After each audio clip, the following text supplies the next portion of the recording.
I always say common sense is not a common thing. That's actually what my father said. Common sense is not a common thing.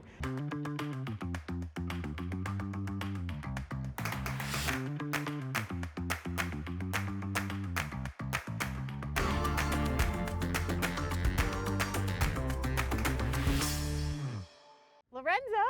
Jeanniey. We have to come all the way from Jersey to Miami so that we One can shoe to finally sit another. down, right? Yeah, Yes. absolutely. You and I have known each other for a couple of years now, and you are one of my favorite people because you think so innovatively and out of the box. And you're at Evergreen. Yes. So tell everybody that's watching, I know what you do, but tell everybody else what you do. Yeah. So at Evergreen, we are a barter agency or trade agency. Today, they call it principal-based buying. So there's a bunch of different ways you can call it these days. But what we do is we focus on clients' assets who are depreciating, to try to secure them as clients, and then we translate that into media and buy it on a value basis. Then we can convert it to them for value for our clients. As the digital world has evolved, we've realized that there's a data play that needs to be focused on and being attention to, and specifically around audiences, right? But they're not knowing who the user is exactly. So, we focus on areas to identify who the audiences are, creating personas, and then partnering with data partners to ensure that we're getting those right segments at a value as well. So I've worked at ad agencies before, and building personas is so key to working with clients.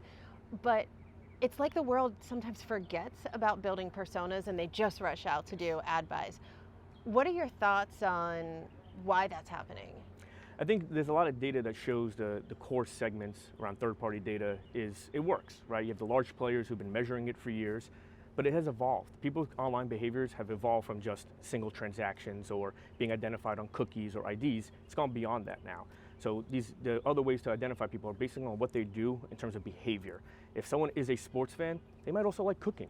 If they like cooking, they might also like gardening. If they like gardening, they might also like shopping. Doesn't mean they're one singular section. You gotta identify the person as a whole. So leveraging audiences and AI technology and other data sets to find that person allows you to be more specific on who you're trying to reach. I was just going to ask you about AI. So how does AI play a role in defining segments and profiles and personas now? There's a lot of different technologies. So there's AI to me is so broad. It could be AI in terms of identifying users' behaviors online, like tracking them with certain agents. AI is also used for curation of supply. AI is used for optimization methods. So AI is so vast, you have to focus in on certain ones at a certain time. If you go all in, trying to figure it all out once, you get a little confused. The importance and critical aspect of having a media planner, either inside a business or having a media planner with an agency that you trust. So for everyone that's watching and everyone that's listening, let's talk about the critical role of a media planner. Yeah, I always say common sense is not a common thing.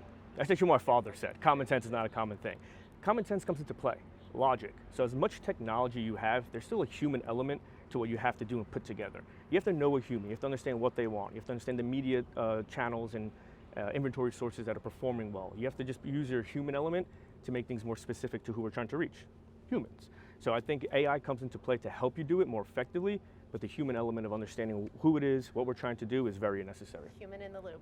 Human in the loop. So how are you taking all of this with Evergreen and putting it to use for clients? Media buying and media inventory is the strong play for how we operate. We realize that there is also value in terms of financial value and benefit we could provide our clients by leveraging relationships in audience plays and data plays. So instead of just solely focusing on inventory, getting those at a preferred rate and sharing that benefit back to our clients, doing the same thing with audience providers and data providers.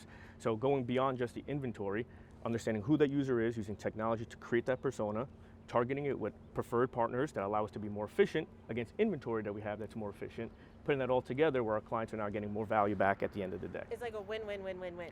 Win-win-win is my favorite line. I get made fun of it all the time because usually it's a win-win, win-win-win. Win-win-win. Everyone wins. Win-win-win. Lorenzo, thanks for being on Lift Of Off. course. Thank you very much. And that's a wrap for today's episode of Lift Off. I don't know about you, but I am inspired. Tune in and follow us at Lift Off Show on every social channel, and make sure you catch our next episode.